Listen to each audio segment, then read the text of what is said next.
Good day all. This talk will look at how the corrections system works in the Western world. It will supplement the theoretical analyses provided in my earlier talks on criminal justice by providing a history of corrections, focusing particularly on Canada, the US, and Scandinavia. I shall contrast these countries' systems and show that North America has taken a very different approach to corrections than Scandinavia. This is because, historically, in dealing with crime, society has tried two diametrically opposed approaches: rehabilitation and punishment. Either attempt to turn criminals back into law-abiding citizens and reintegrate them into society, or punish them and throw them out of society. Scandinavia focuses on rehabilitation. North America pays lip service to rehabilitation, but in practice the focus is on punishment.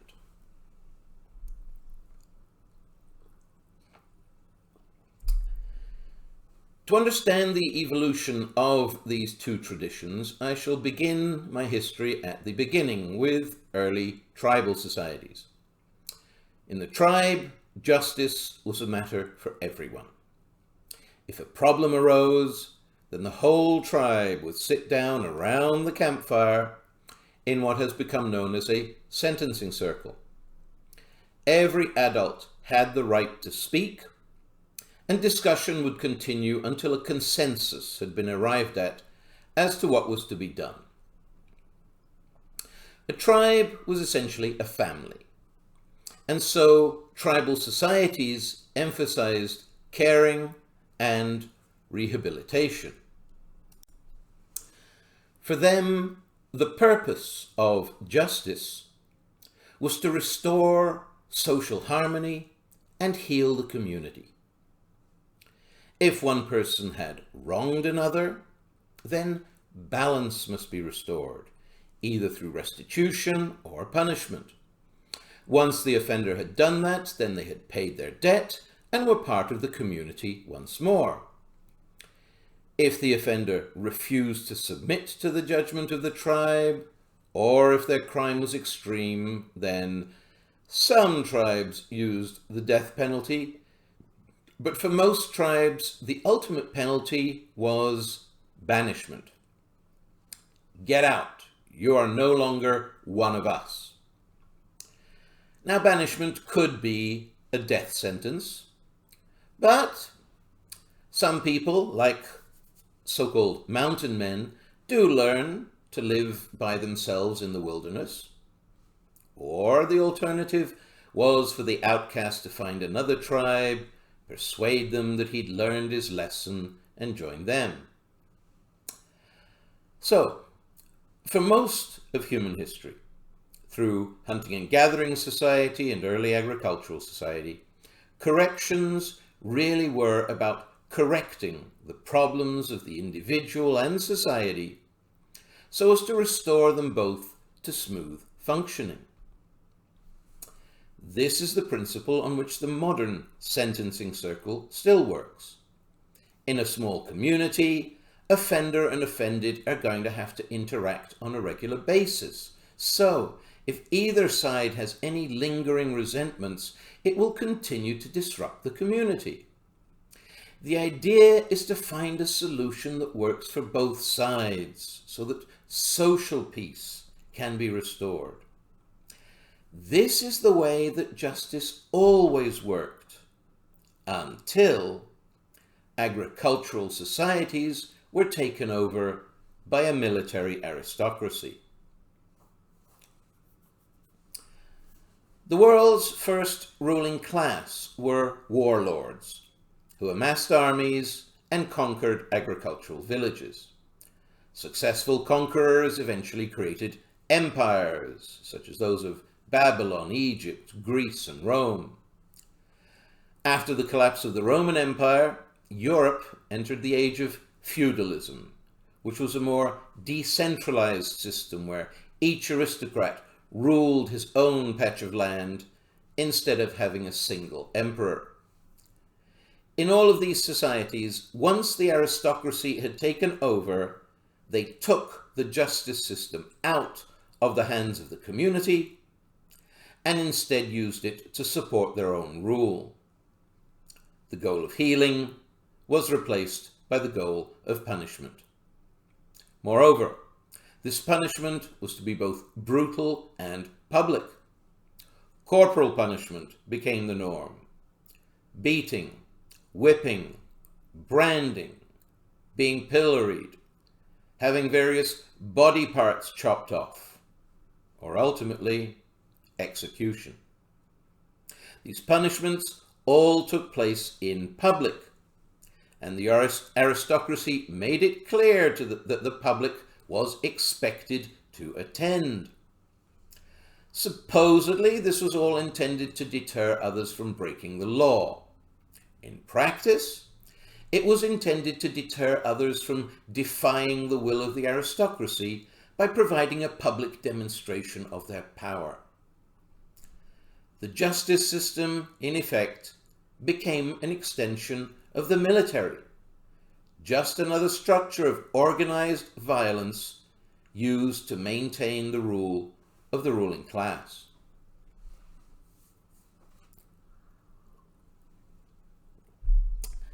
In agricultural societies, incarceration was normally short-term. Prison was somewhere that you were put while you were waiting for your real punishment, your whipping or execution. Exceptions were sometimes made for the aristocracy. Peasants literally weren't worth the expense of feeding in prison. But sometimes one aristocrat could imprison another for the long term. This could be because he was a political rival who was too dangerous to release but too well connected to execute. Or it could be because he was being held for ransom. Aristocrats captured in battle were quite often held for ransom. For example, King Richard the Lionhearted, on his way back to England from the Crusades, was captured and held for ransom. It was a huge ransom, so the King of England actually rotted in jail for several years before the English aristocracy raised the money and got him released. With the rise of capitalism, the use of incarceration greatly increased. From the 17th century onwards, the idea grew that prison itself should be the punishment.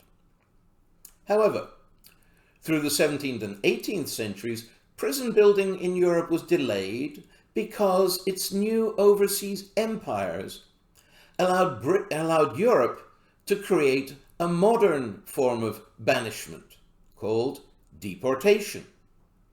Criminals were deported to the colonies, especially Australia. But by the 19th century, these colonies had become relatively independent countries which refused to accept Europe's criminals anymore. So, in the 19th and 20th centuries, we saw the building of prisons on a large scale throughout the Western world. Prisons are, of course, also based on the tradition of banishment, or taking criminals out of society. Prisons became a form of internal banishment, where criminals were still geographically inside the country, but had been placed outside of society.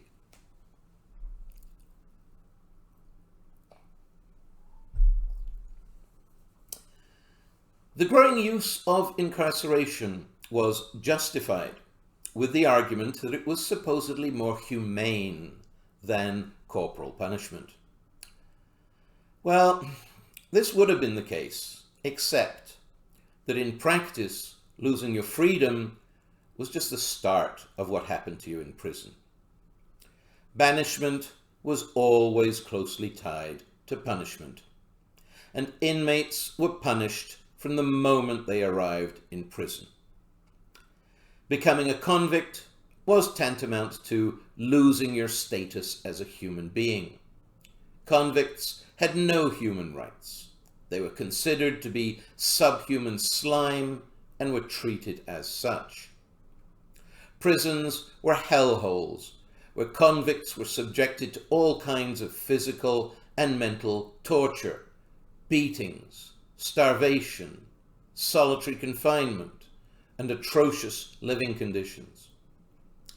They were also subjected to status degradation rituals, designed to humiliate them and reinforce their subhuman status, such as taking away their clothes, shaving their heads, not allowing them bathing or proper washroom facilities, and even not allowing them to speak at all, thereby literally turning them into dumb animals.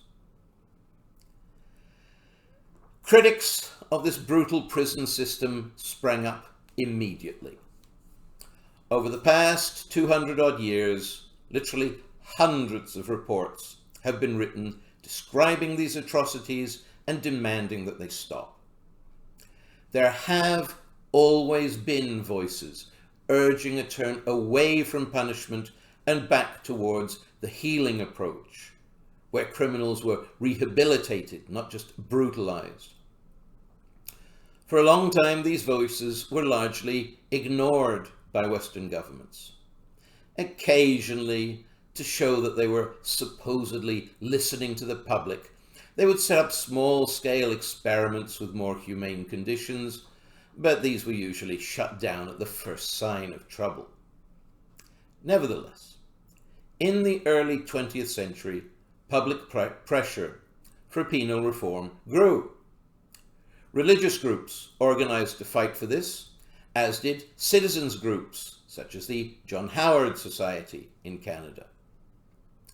Agnes MacPhail became Canada's first woman Member of Parliament in 1921, and she spent the next 20 years fighting for humanitarian prison reform. She had some success in this. For example, she eliminated the use of corporal punishment as official prison policy. However, in the 1930s, the Great Depression led to mass unemployment and poverty, which in turn led to an increase in incarceration for things like vagrancy and petty theft. This resulted in considerable prison overcrowding. The situation got so bad that Canada saw a wave of prison riots in the 30s protesting against conditions. However, during the Depression, there was no money to improve prisons, and then during World War II, nobody cared about convicts.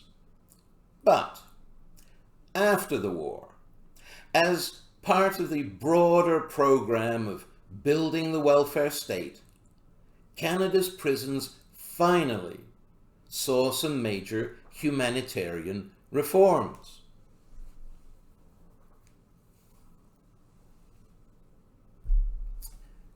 The early 1950s, for the first time, saw the introduction of the term corrections.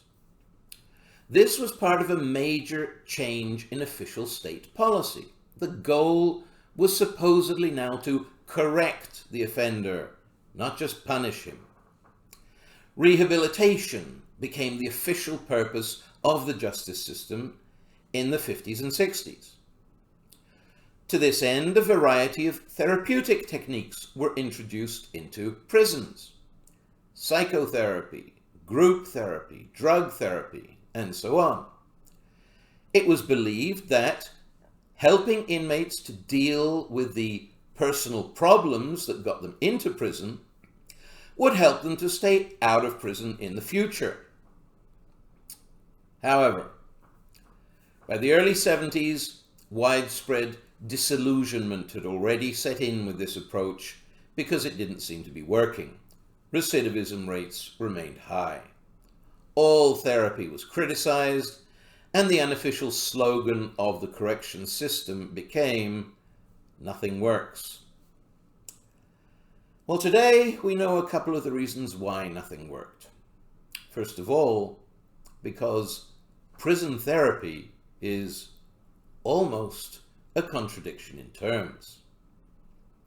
the first thing any therapist will tell you is that therapy can only work if the person feels safe and secure enough to open up emotionally. But most North American prisons provide the exact opposite of that. They are an extremely unsafe and insecure environment where a person might at any moment be subjected to violence, either from fellow inmates or from guards. Under such circumstances, studies have shown that most inmates go into a psychological deep freeze. Prison life is so bad that in order to not let it break them down, they put their emotions in cold storage, with the result that they come out with all the same behavioral problems they went in with. Basically, our correction system is saying to inmates, we're going to put you in a situation where you could be brutalized 24/7, but for a couple of hours a week, we're going to let you speak to a therapist. And we expect that to make you all better. Well, under those circumstances, of course therapy doesn't work. In addition, therapy can have only a limited impact on recidivism rates because most inmates do not have psychological problems, they have social problems. Most criminals are not psychos. Crime is more often a response to social problems like unemployment, poverty, and racism. And all the therapy in the world won't help you if you release a person from prison but put him right back into the same social circumstances that pushed him into crime in the first place. In a nutshell, you can't solve a social problem with individual measures. So, although therapy is still used in prisons, basically to help keep inmates manageable, it's no longer seen as a solution to the problem of crime.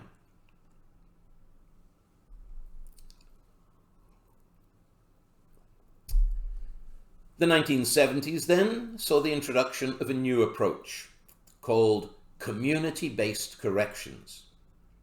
Since rehabilitation in prison wasn't working, the correction system would try rehabilitation in the community. Probation and parole were increasingly used, replacing prison with state supervision within the community. To help offenders reintegrate into society, a variety of public and private institutions were also set up, such as halfway houses and community resource centers. Most ex-cons report that these have been useful in helping them to get used to the streets. Unfortunately, the general public generally does not want halfway houses in their neighborhood. Their attitude is summed up as NIMBY, not in my backyard. In other words, it's a good idea, just do it somewhere else. As a result, such places usually end up in the poorest part of town, with the poorest resources and the poorest employment prospects. Still, over 90% of probation is successfully completed, and recidivism rates after probation are much lower than after prison. However, this is probably not so much due to the positive effects of probation as to careful selection. That is to say, only minor offenders usually get probation, meaning those who are least likely to reoffend in the first place.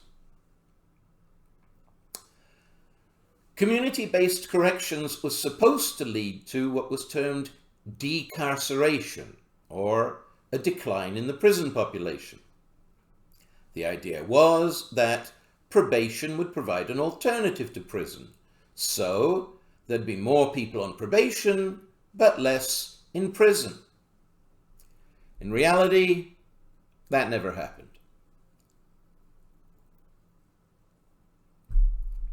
Canada's prison population remained roughly stable through the 70s and early 80s, then has increased slowly but surely from the late 80s to the present day. In practice, the increased use of probation, and to a lesser extent parole, has only resulted in what's been termed widening the net of the corrections system.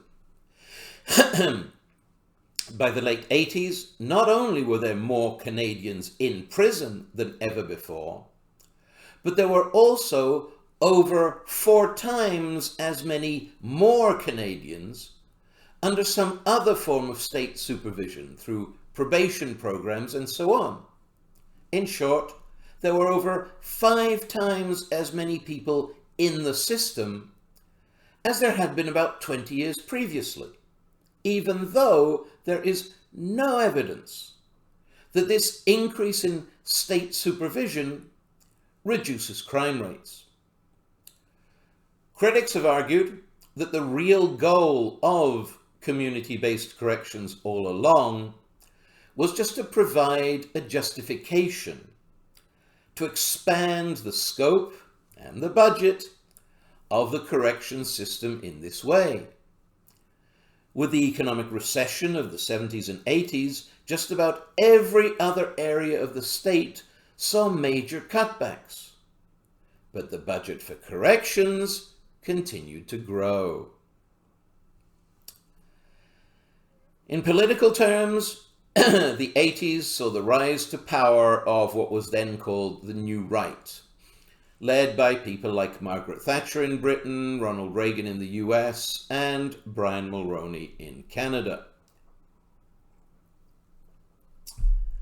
As right-wing politicians always do, they introduced a new get tough on crime policy, which in practice meant a return to the punishment-oriented approach to crime, with longer prison sentences and more people being put in prison. This approach was supported by claims that it was necessary because crime was getting out of control in Western society. This was completely false.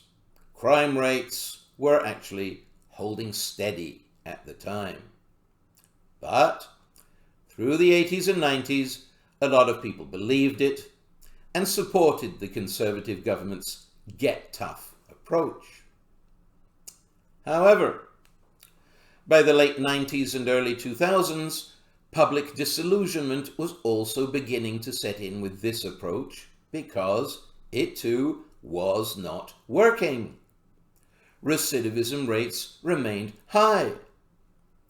Federal recidivism rates through the 90s and the 21st century have remained at 40 to 45%, which means that nearly half of those released from prison are back there within 2 years.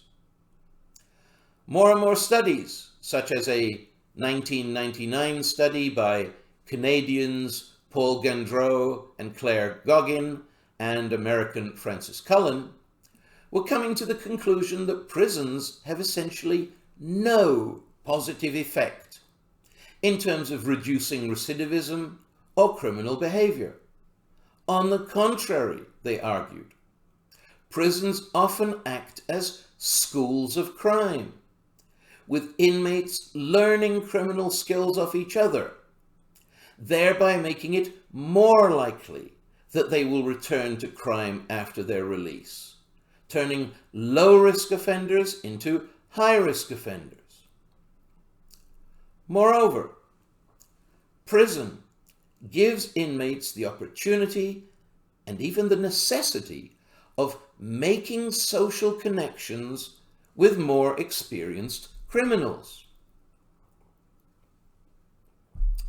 Many prison populations are divided up into gangs, carried over from the streets.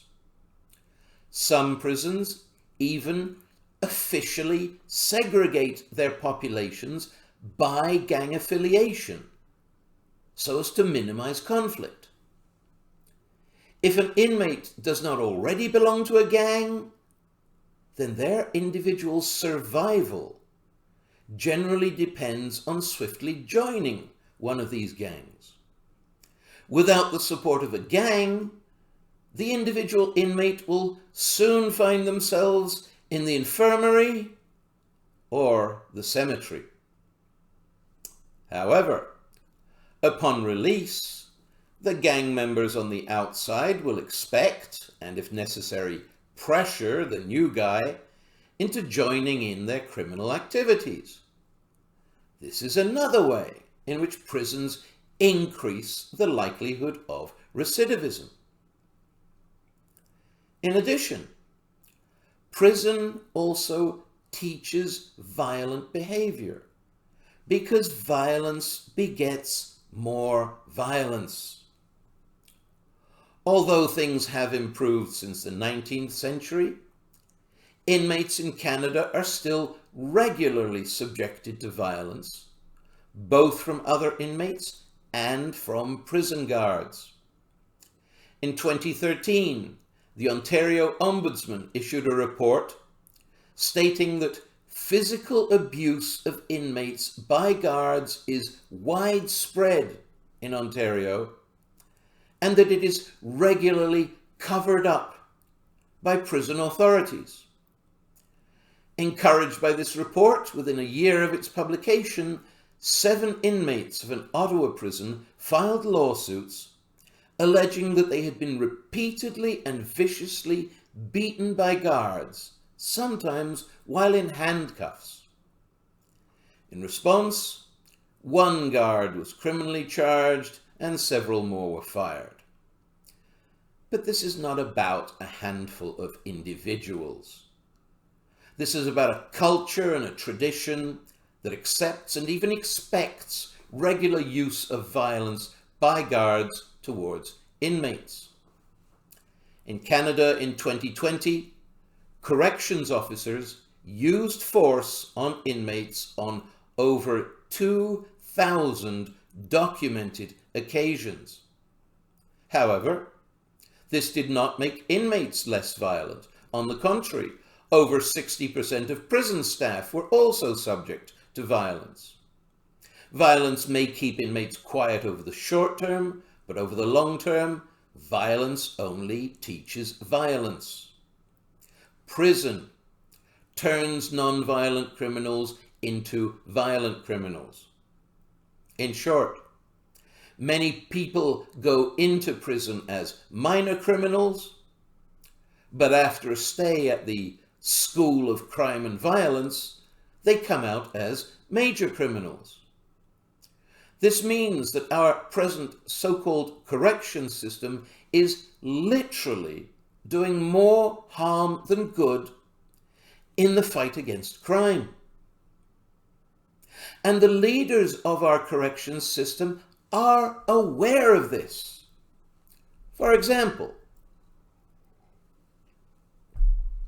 in 1998, Ole Ingstrup, then head of the Canadian Penitentiary Service, said, quote, "Harsher sentences do not lead to safer communities."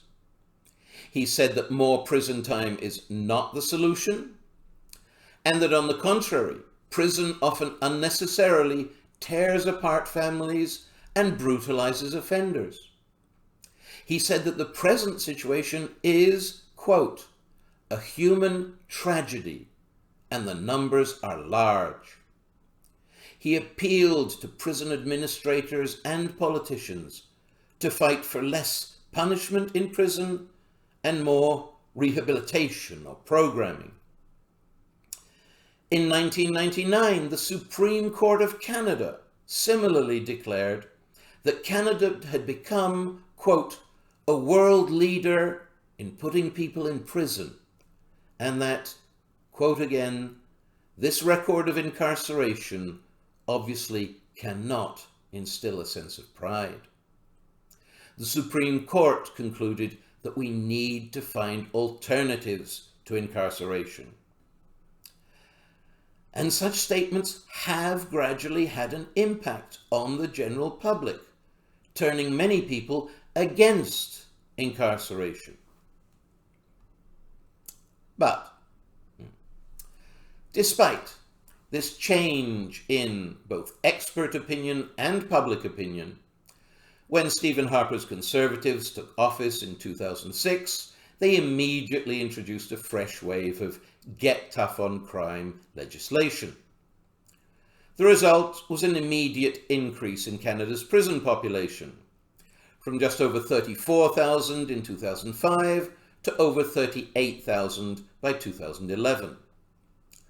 Most of this increase was due to new mandatory minimum sentences and new longer sentences, which Harper introduced even though there is no evidence that either one has any positive impact on crime. Instead, they caused our prisons to become even more overcrowded, with conditions deteriorating to the point where Canada saw a wave of prison riots and protest hunger strikes in 2014 to 15. For the general public, these new laws only increased their disillusionment with growing incarceration. Angus Reid has conducted opinion polls on this topic, not only in Canada but also in the US and Britain, and the numbers for all three countries are basically the same. As right-wing governments all across the English-speaking world have enacted similar get-tough policies, public confidence in the police and in those policies of increased imprisonment has steadily eroded. In all three countries, as of 2012, only about 20% of those polled believe that prison helped criminals to become law-abiding citizens. And in all three countries, a significant majority believe that alternatives to prison should be used for all non-violent offenders. In the UK, it was 56%, in Canada, 68%, in the US, 74%. In the US, the lowest level of public confidence was in the Drug Enforcement Administration at just 28%.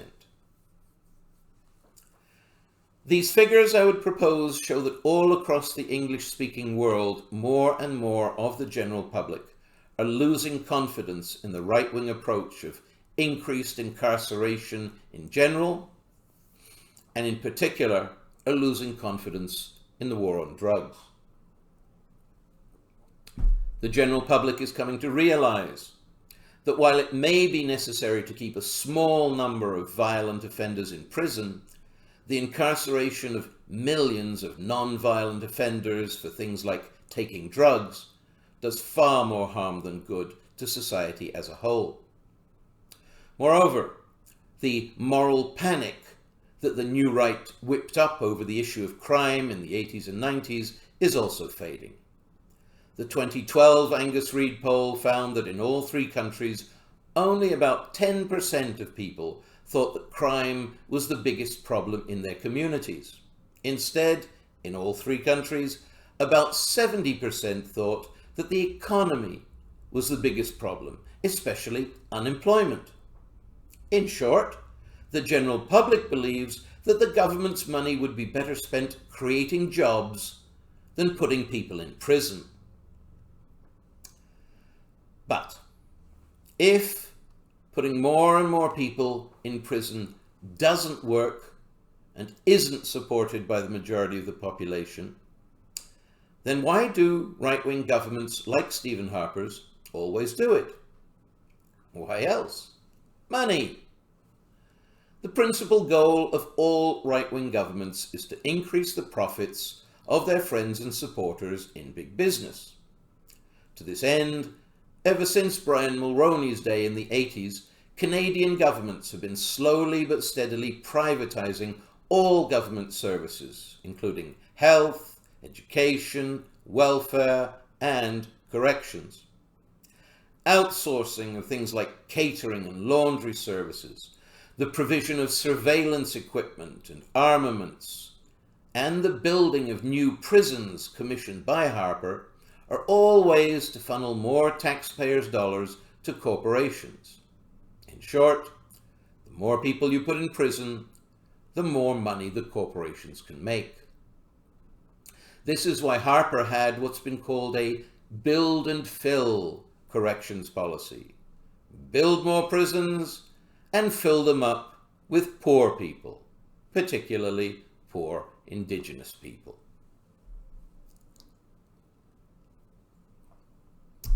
However, Harper's policies were increasingly challenged.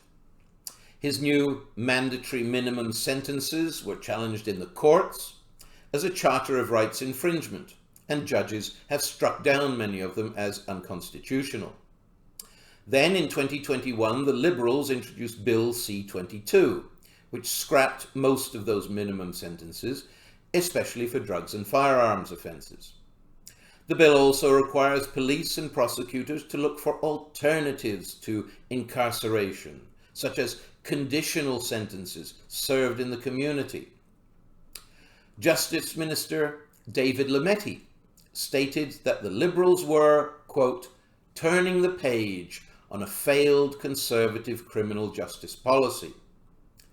He said the Tory policy had only promoted, quote, systemic racism in the justice system because most of the people being sent to prison were indigenous or from other ethnic minorities. He said these offenders were not a menace to society. They were young people, some even single mothers, who had a health problem or just made a mistake.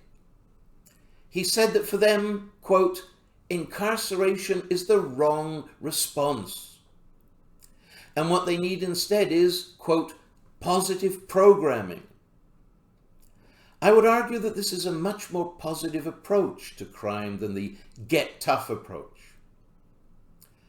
However, such promises have been made by Canadian governments in the past, and their impact has been limited. Just how far the Liberals actually liberalise our justice system remains to be seen. For example, in 2017, the courts ordered Ottawa to end the practice of solitary confinement in Canada's prisons. In response, in 2019, the Liberals passed Bill C-83, which supposedly did so. But in practice, it just renamed isolation cells as, quote, structured intervention units, a much more neutral sounding term. But a senator's report in 2022 concluded that the practice of isolation was still widespread.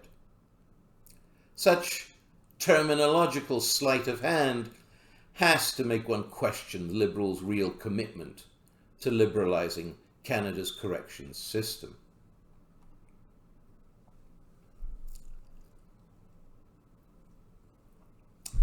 Still, at the very least, the Liberals have ensured that Harper's prison privatisation programme will not go anywhere near as far as the US prison privatisation programme, which we shall now look at.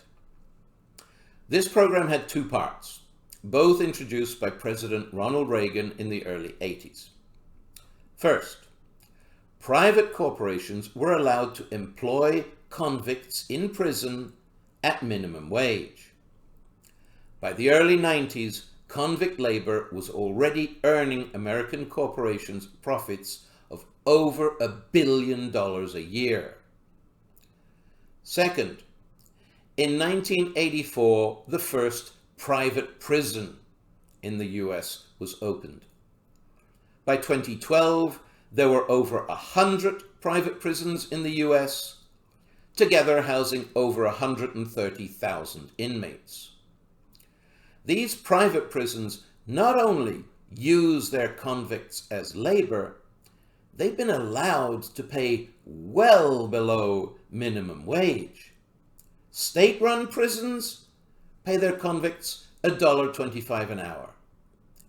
Private prisons pay as little as 17 cents an hour. And if inmates refuse to work, they get put in solitary. I would argue that this is essentially slave labor. If you're paid virtually nothing and you're punished for refusing to work, then you're a slave, whether you're officially called that or not. And since about 1 in 3 US prison inmates are black, this means that in practice, the US correction system has reintroduced black slavery into the US by the back door.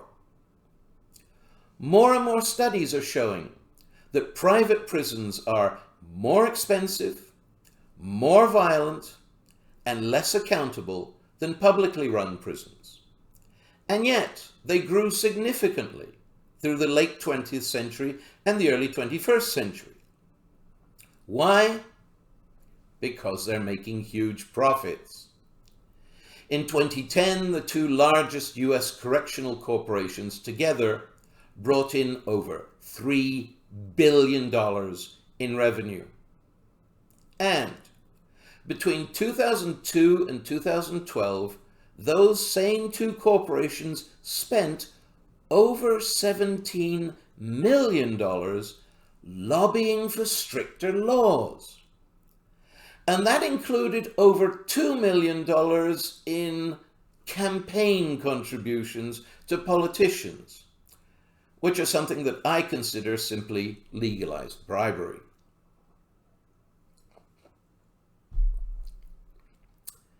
This is why the US's prison population has skyrocketed since the early 80s. From the 1920s to the early 80s, the US prison population held steady as a percentage of the total population, gradually rising as the population rose to just under 500,000. But from 1984, when the first private prison opened, to 2008, it rose from just under 500,000 to just under 2.5 million. Today, the US has less than 5% of the world's population, but over 20% of the world's prison population. It has by far the largest prison population of any country in the world, and by far the highest incarceration rate. Europe has an average incarceration rate of about 100 per 100,000. Canada's rate, as of 2016, is similar at 117 per 100,000. And the US's rate was also around 100 per 100,000 up to the early 80s. But as of 2018, the US's rate has risen to 698 per 100,000, or about 7 times that of the average Western country.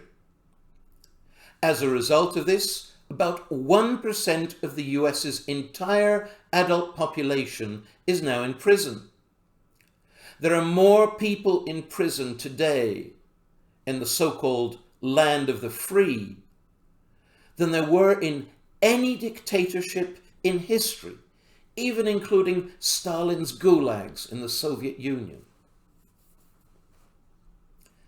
This is what the privatization of corrections leads to. This is why I would argue that today the US no longer even really has a corrections system. Instead, it has a prison industry.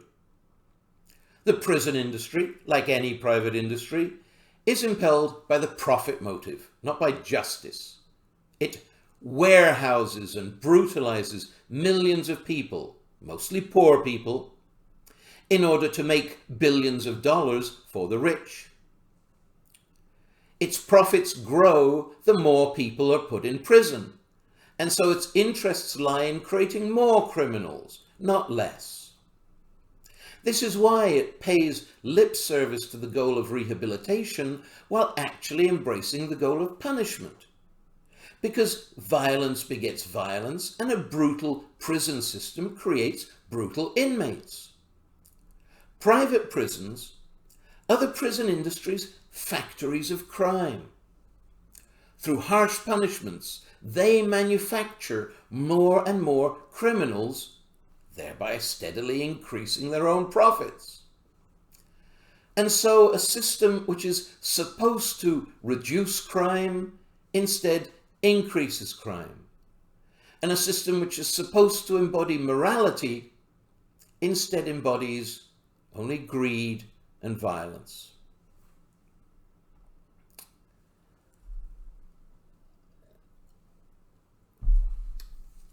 In the US, Democrat presidents have been less blindly supportive of privatization than Republicans. President Obama halted the growth of private prisons, and President Biden has ordered the Federal Justice Department not to renew its contracts with private prisons. However, most private prisons operate on contracts from individual states. So, close to 10% of the US prison population continues to be kept in private prisons, and private corrections corporations continue to press for stricter laws and longer prison sentences.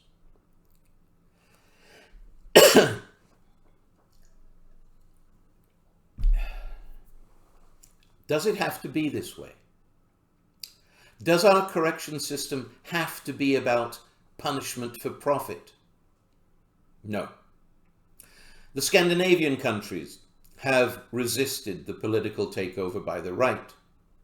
As a result, corrections policies in countries like Norway and Sweden are very different from those in Canada and the US. Instead of prisons which strip inmates of their dignity, brutalize them both physically and mentally, and separate them completely from normal society, Norway and Sweden do the exact opposite.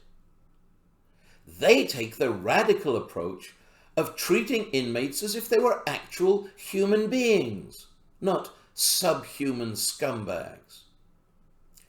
They make a genuine effort to reintegrate inmates into society. This begins with prison architecture. Instead of building medieval dungeons with inadequate plumbing for prisons, as North America generally does, prison cells in Scandinavia are set up much like normal apartments, with a TV, a washroom, a desk, and so on. Life inside prison is made as much like life outside prison as possible. This largely offsets the negative consequences of institutionalization and makes it much easier for inmates to resume a normal life after release from prison. A variety of educational programs are also provided to give inmates new job skills. The guards are not brutal thugs. On the contrary, they socialize with the inmates, they often eat with them and play sports with them. This creates a sense of community which reduces tensions all round. The inmates know that the guards are not there to punish them on any pretext. They're trained professionals who are there to help them get their lives back on track. This is a genuine corrections system. This is what the North American system claims to be, but almost never is. And guess what? It works. Recidivism rates in Norway are at just 20%, less than half of Canada's. Sweden's are just over 30%, but falling. Their incarceration rates are also lower, at about just 70 per 100,000. As a result, their prison populations keep falling. Sweden's prison population has fallen by about 1% each year through the 21st century, so much so that recently Sweden shut down 4 prisons, while Canada and the US are building more and more prisons. Sweden and Norway are shutting theirs down.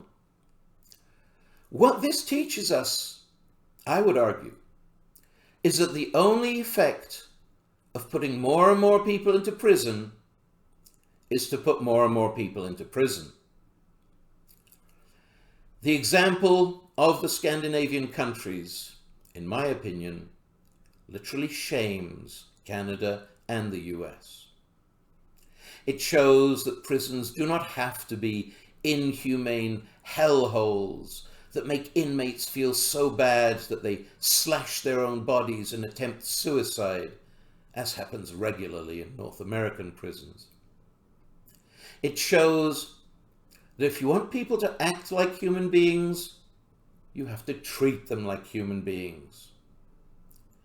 And it shows just how far away North America is from having a real correction system.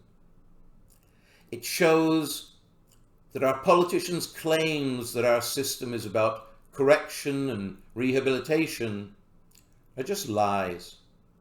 Our system is about punishment and brutality.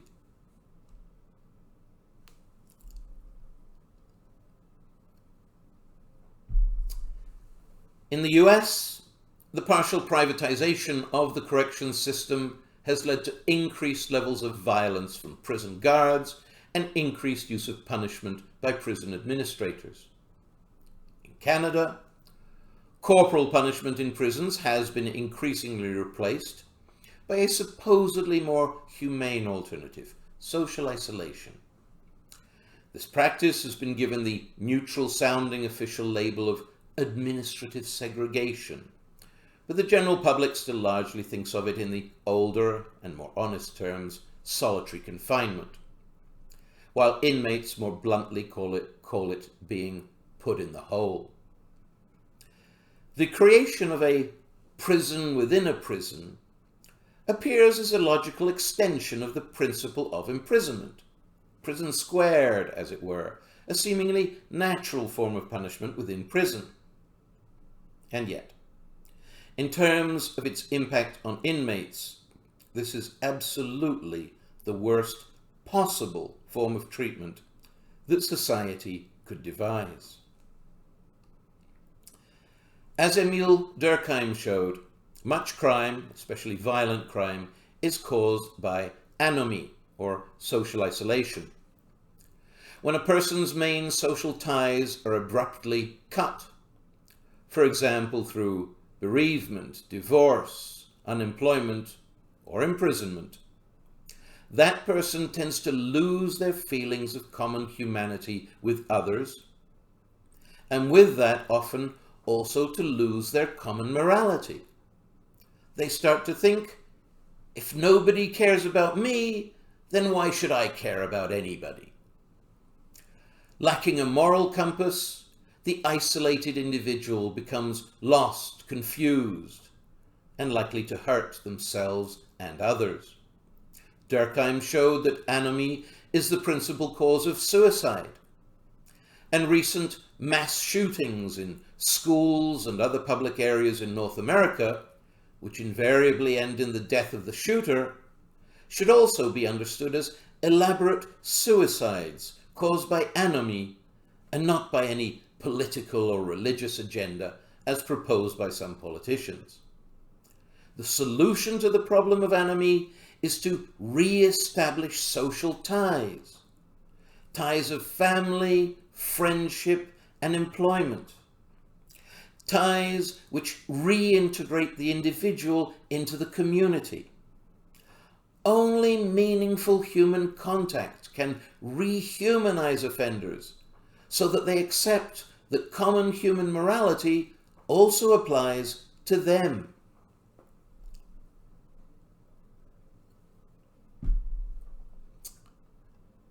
But segregation is the creation of ultimate anomie, complete social isolation. In the whole, there is no hope of mending broken social ties. No hope of establishing meaningful moral guidelines. No hope of rehabilitation. Indeed, no hope at all. The use of segregation in North America has been growing steadily, despite overwhelming evidence that it does no good and considerable harm. Human beings are social creatures. We are simply not meant to live in isolation. Long-term segregation almost invariably leads to mental illness and suicide attempts. These suicides represent the inmates themselves saying that life in the hole is literally a fate worse than death. They are saying that they would rather die than live under such conditions. This makes a complete mockery of claims that segregation is a more humane form of punishment than corporal punishment. Indeed, the United Nations has defined solitary confinement as mental torture. Replacing physical torture with mental torture does not constitute progress in society's treatment of inmates. Even those who manage to survive segregation with their sanity relatively intact still inevitably emerge from the hole feeling even more alienated from society, even more angry, resentful, lacking in social skills and self-control, and more prone to violence and crime. No better means of turning minor criminals into major criminals has yet been devised than the practice of solitary confinement.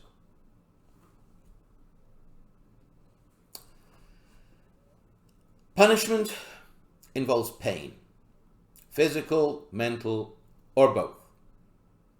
And when you're in pain, what you're most aware of is that you're in pain. So, the most important question for the punished becomes, who do you blame for this pain?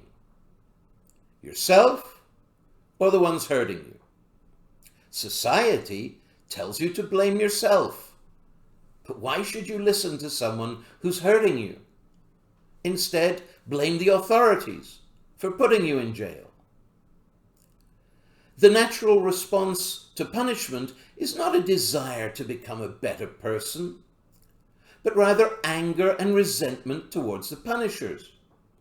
Regardless of what crimes they've committed, and regardless of however much society may say that they deserve their punishment, all inmates feel anger at being punished, at being hurt. And this anger remains with them long after they've been released from prison, which is one reason why mounting evidence shows that a stay in prison more often turns non-violent offenders into violent offenders than into law-abiding citizens.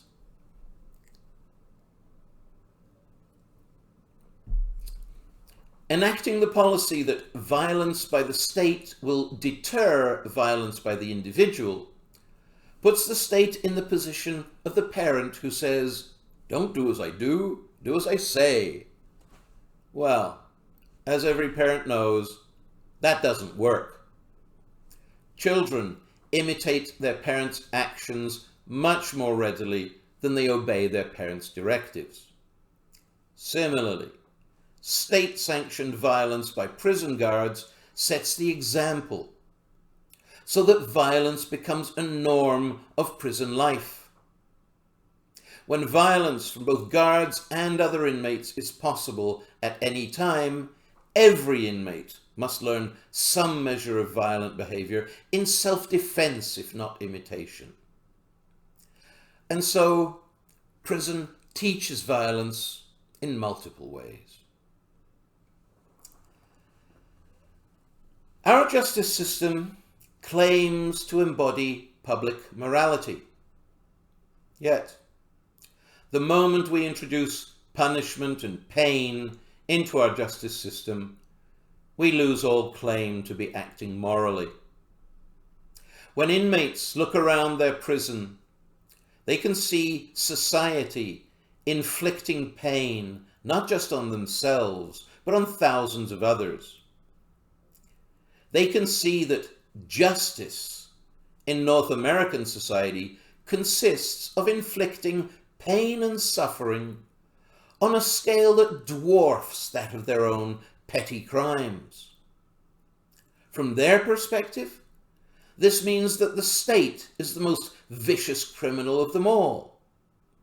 The police are simply the biggest street gang, and prison guards are no more than brutal enforcers.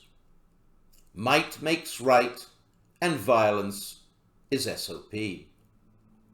These are some of the lessons that our prisons teach. Lessons that only promote violent behavior. When our justice system loses the moral high ground, all hope that its punishments will be effective is gone. Punishment without moral justification is simply brutality. And brutality does not teach, it just brutalizes. The harsher the punishment, the more counterproductive it is over the long term.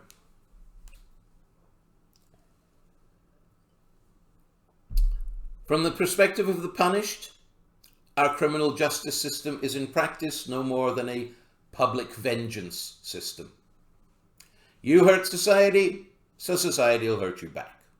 An eye for an eye, a tooth for a tooth. Despite our claims to social progress, our views on punishment have made no real advance since biblical times. All claims that punishment rehabilitates are no more than self-serving justifications for society's desire for revenge. In practice, as we're gradually learning, the only lesson that revenge actually teaches is revenge. Revenge has a natural tendency to form a permanent feedback loop, so that many inmates leave prison not with a desire to go straight, but with a desire only to hurt those who hurt them. How does one hurt society? By doing the very thing that society doesn't want, committing more crimes. Since this may lead to further incarceration, it may appear illogical. But it's no more illogical than the actions of a state that participates equally in this cycle of violence. Study after study has shown that prisons do not reduce crime, they increase it. The belief that separating convicts from society and then controlling them with state-sanctioned violence will somehow make them less antisocial and less violent is a convenient one for the businesses that profit from it and their right-wing political supporters. But it's a fiction. Supporters of the North American system argue that the more atrocious prison conditions are made, the greater their deterrent value. After one stay in a North American prison, nobody wants to return there. Well, this may be true, but it's not the whole story. Immediately upon release, most inmates are sincerely determined not to return to prison by going straight. However, they soon discover that they face the same difficulties in doing so that they did before going to prison, and more besides. Persons from poor ethnic minorities, for example, always have difficulty in finding legitimate employment. Once they have a criminal record, it can become almost impossible. Meanwhile, their old criminal associates are offering them and even pressuring them to participate in their criminal endeavors.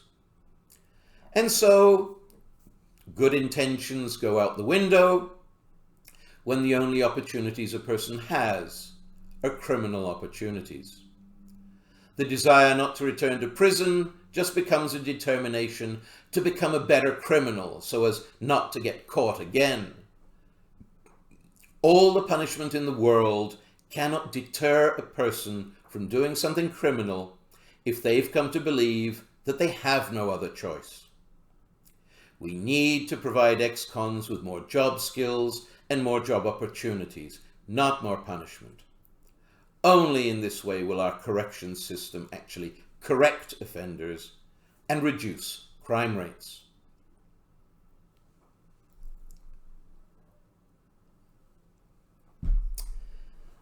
North America's justice system claims to be based on rehabilitation, but it's actually based on punishment.